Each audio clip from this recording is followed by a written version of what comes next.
the BIFF as allegedly the partner of the MILF. These informations are known to government authorities. And yet, what we see is that the government is following up the passage of this proposed Bangsamoro Basic Law. And as I've stated a while ago, Mr. Speaker, this representation would like to give the benefit of the doubt to the government, simply because I believe that all these informations are known to government, Mr. Speaker. Thank you, Mr. Speaker. Well, that's very unfortunate, Mr. Speaker. Even if they're known, were they considered? My next question, Mr. Speaker, still on the MILF. Is the MILF continuing recruitment and military training while negotiations are ongoing? Won't it constitute bad faith in the peace process?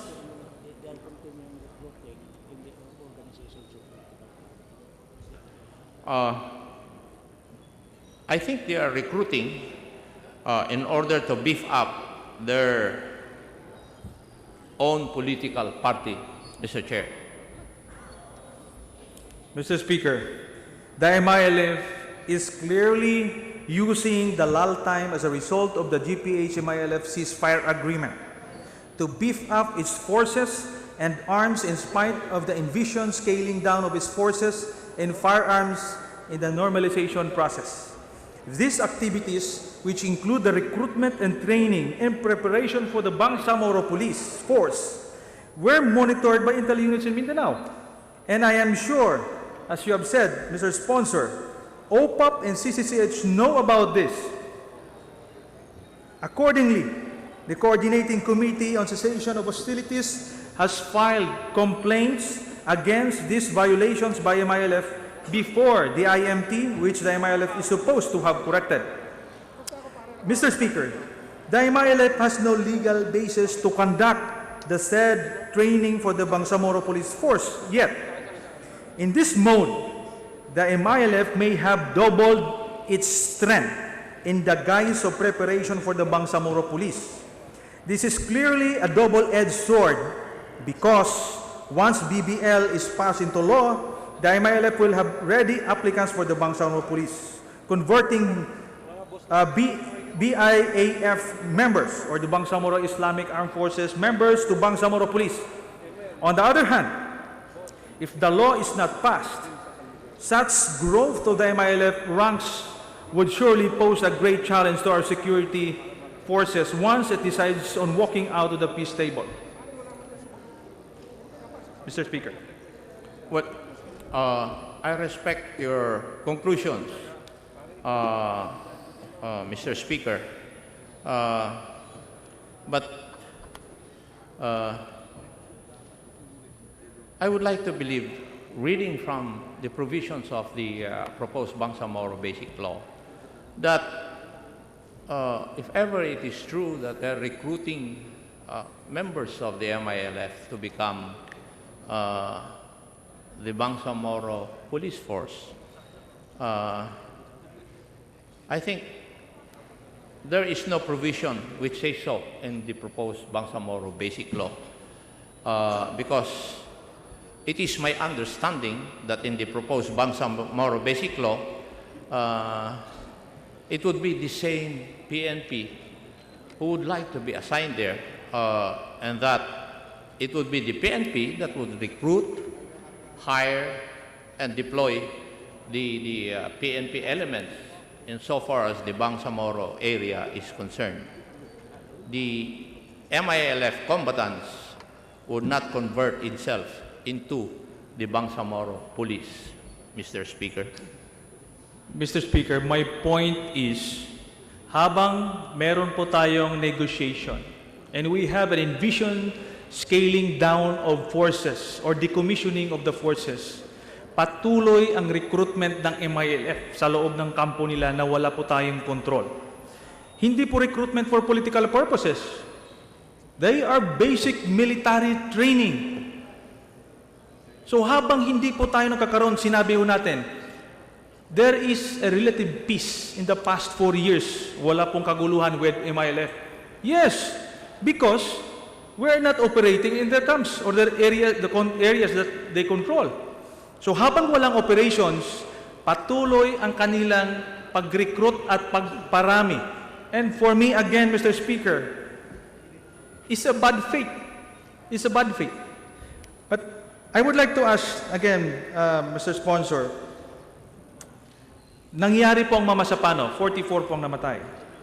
But in October 2012, 19 members of the Philippine Army Special Forces were brutally killed and beheaded in Albarca, Basilan by combined elements of Abu Sayyaf and MILF while serving warrants of arrest against MILF Commander Dan Asnawi. Would the sponsor know if any of the perpetrators, including around 11 MILF commanders, were brought to justice?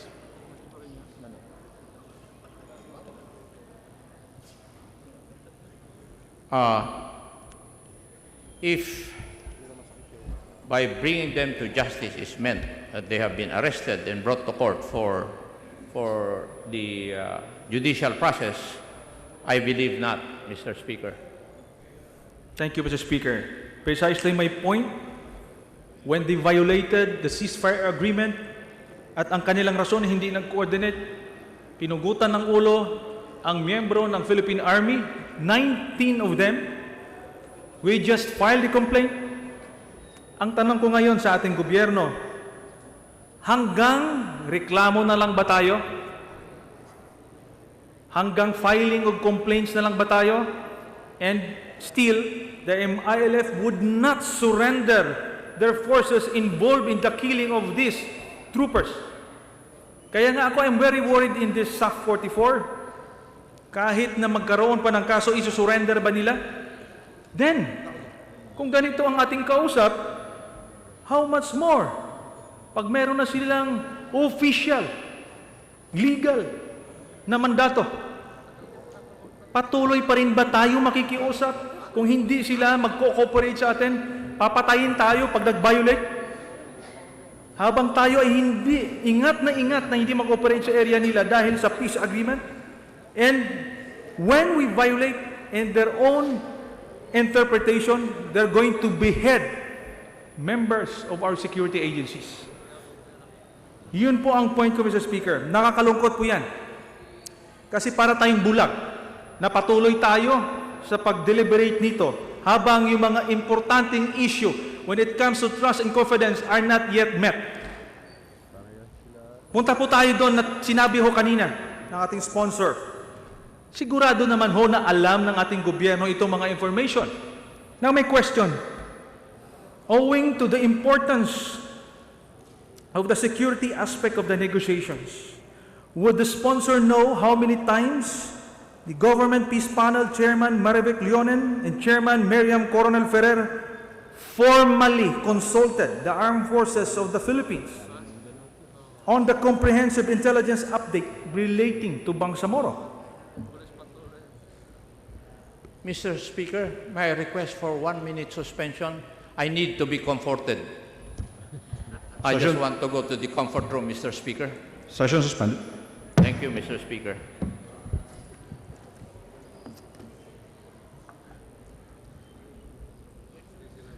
Session adjourned.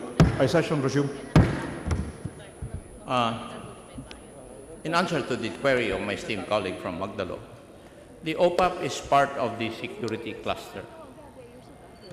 All acts, including that of the members of the panel, are known to the Armed Forces of the Philippines, the Department of National Defense, the National Security Administration. The NSA, the DND, and the Armed Forces of the Philippines all joined the negotiations. The military is part of all the security mechanisms insofar as the peace process is concerned, Mr. Speaker.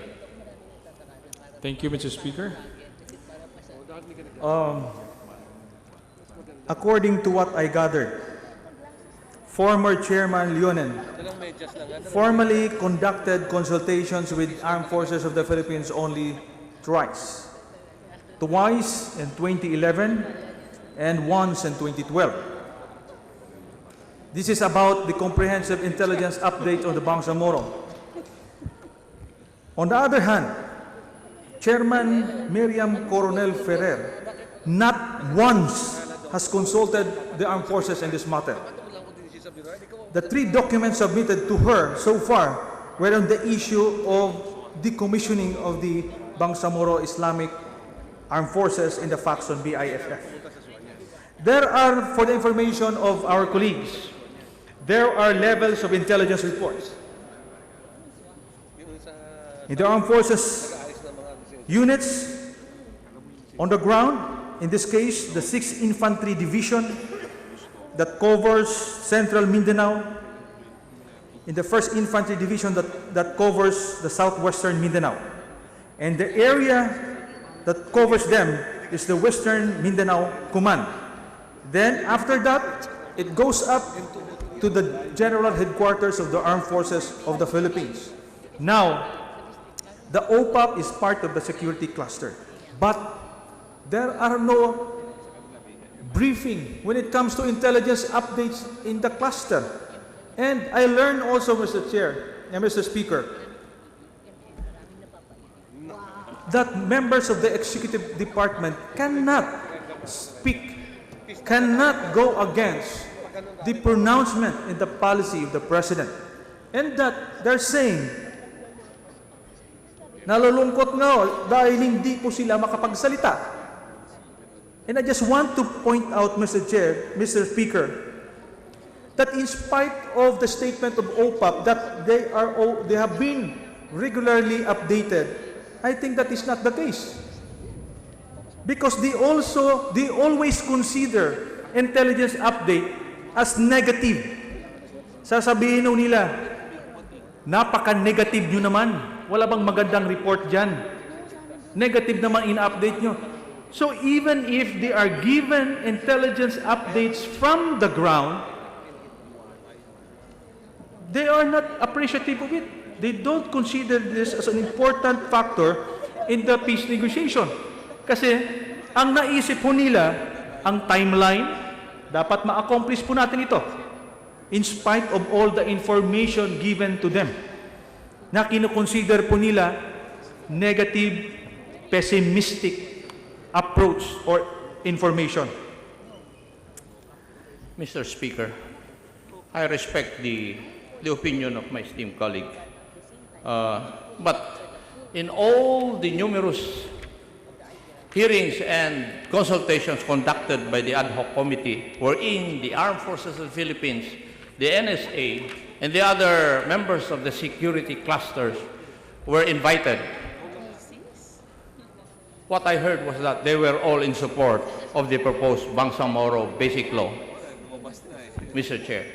Again, Mr. Speaker, as I've said, they cannot speak otherwise against the pronouncement of the policy direction of the President.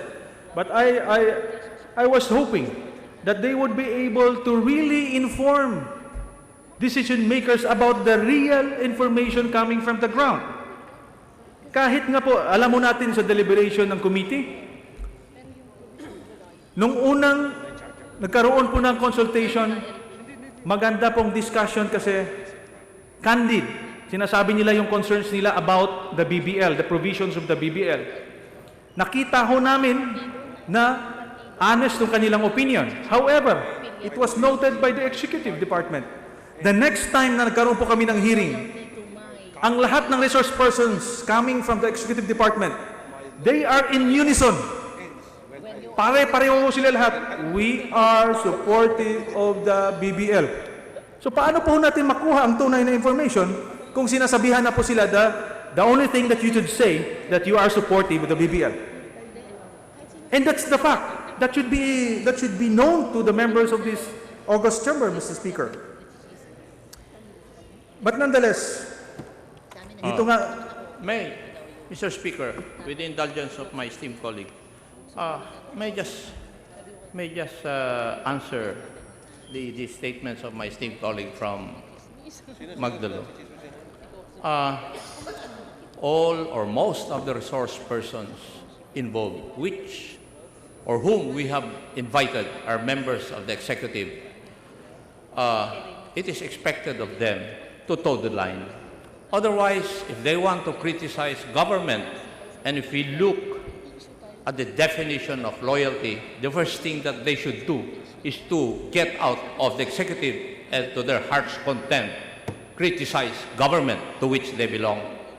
And I would like also to state that the government panel is always assisted by the senior military advisor from the Philippine Army and the senior police advisor from the Philippine National Police. And the panel has always worked closely with the 6th ID Philippine Army and the West MINCOM. The ceasefire mechanism and the AJAB members are all from the Philippine Army. And the head of the TWD on the normalization process is from or was from the National Security Council, Mr. Chair. Mr. Chair, I'm not saying that members of the executive department should criticize executive department of the president.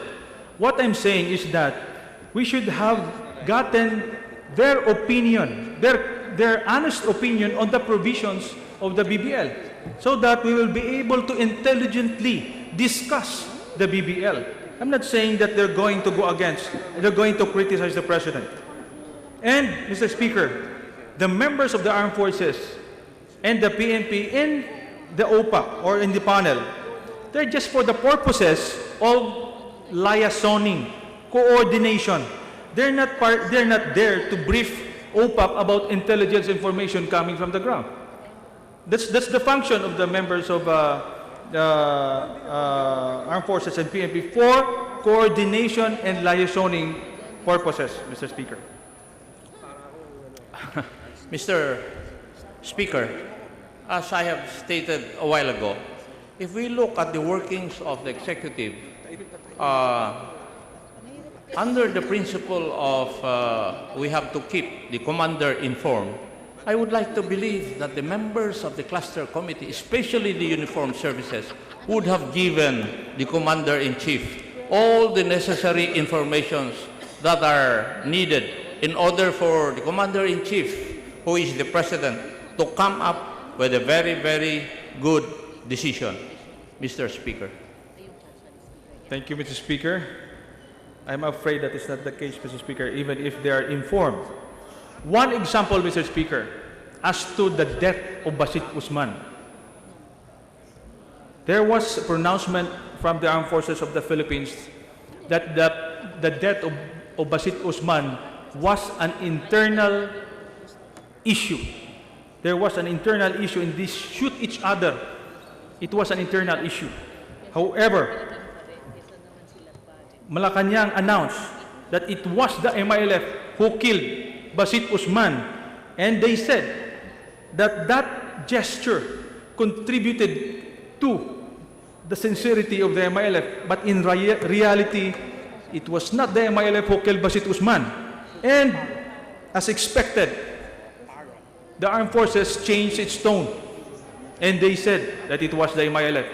But in reality, it is not. But for me, Mr. Speaker, there's only one example where you can change your honest opinion, that you can change your position or the truth about the issue. Now, Mr. Speaker, I'll go to the BBL provisions, Mr. Speaker. I must admit, however, that I am not a lawyer, nor I profess expertise on constitutional issues, but as a member of this august body and representative of my sector, I feel that it is my duty to study the proposed bill and ask questions for the interests of the country. Rest assured, however, that I had my lawyer study the proposed bill, Mr. Speaker.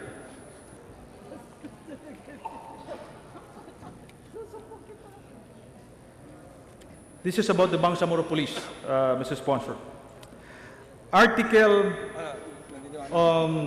Article 16, Section 6 of the Philippine Constitution states, "The state shall establish and maintain one police force which shall be national in scope and civilian in character, to be administered and controlled by a national police commission.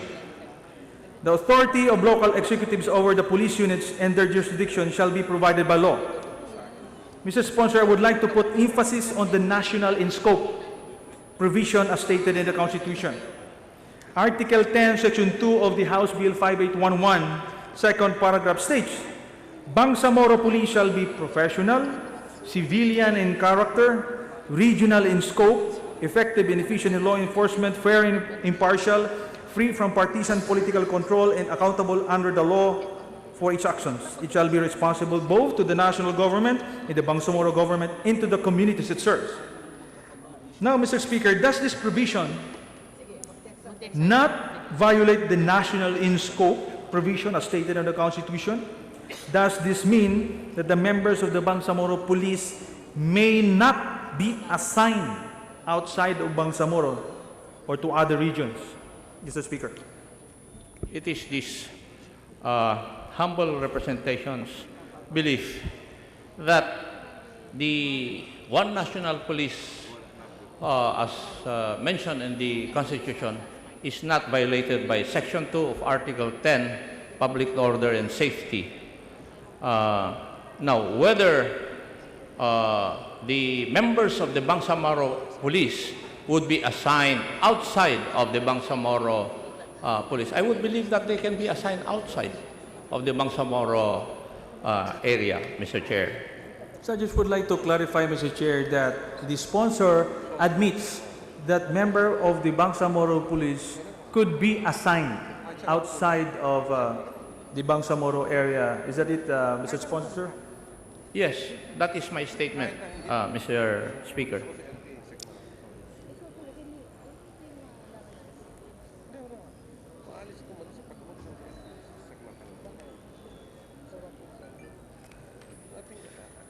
So if member of the Bangsamoro Police will be assigned outside of the Bangsamoro, then it is not anymore regional in scope. When you say regional in scope, his assignment should be within the region.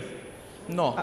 Otherwise, Mr. Speaker, we can remove the regional in scope and replace it with the national in scope, Mr. Speaker.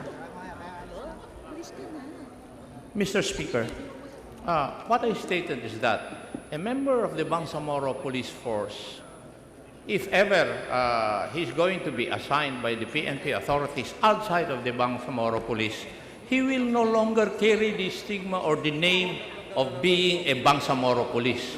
He will become part of the Philippine National Police. There's no distinction, Mr. Speaker, among the members of the Philippine National Police, be they assigned in regions 1, 2, 3, 4, or in the Bangsamoro area, Mr. Speaker. Then, therefore, Mr. Speaker, we might as well change the word regional in scope, because if you are Bangsamoro Police and your scope is within the region, and you said, Mr. Sponsor, that members of the Bangsamoro Police could be assigned outside, we might as well amend the words regional in scope with national in scope, Mr. Speaker. Yes. Thank you, my esteemed colleague, Mr. Speaker. We also call the police force in the different regions as regional police force. And they are national in scope, Mr. Speaker. The criteria of one national police force is that there must be one authority insofar as the police organization is concerned. That is the meaning of one national police for the entire country, Mr. Speaker. Thank you, Mr. Speaker. I will go to my next question. I noticed that in the House Bill 5811 is silent about, or silent with regard to the composition of the Bangsamoro Police. Aside from what is stated in Article 10, Section 10, with regard to the appointment of officers and members of the Bangsamoro Police, the proposed measure does not specify who will comprise the Bangsamoro Police. Let me read for the record the contents of Section 4, Article 8 of Republic Act 1954. Regional Police Force Composition. The PNP Regional Command for the Autonomous Region, or SRSF, shall be composed of the existing PNP units therein, the MNLF elements, and other residents of the area who may later be recruited into the SRSF. It is very clear in the above-mentioned section of RA 1954 who shall comprise the Regional Police Force. The same seems to be absent in the House Bill 5811. So, Mr. Speaker, sino ba ang magkukompose ngayon ng Bangsamoro Police? Yung present ba na armed police will be renamed or converted into the Bangsamoro Police? Yes, Mr. Speaker. The Bangsamoro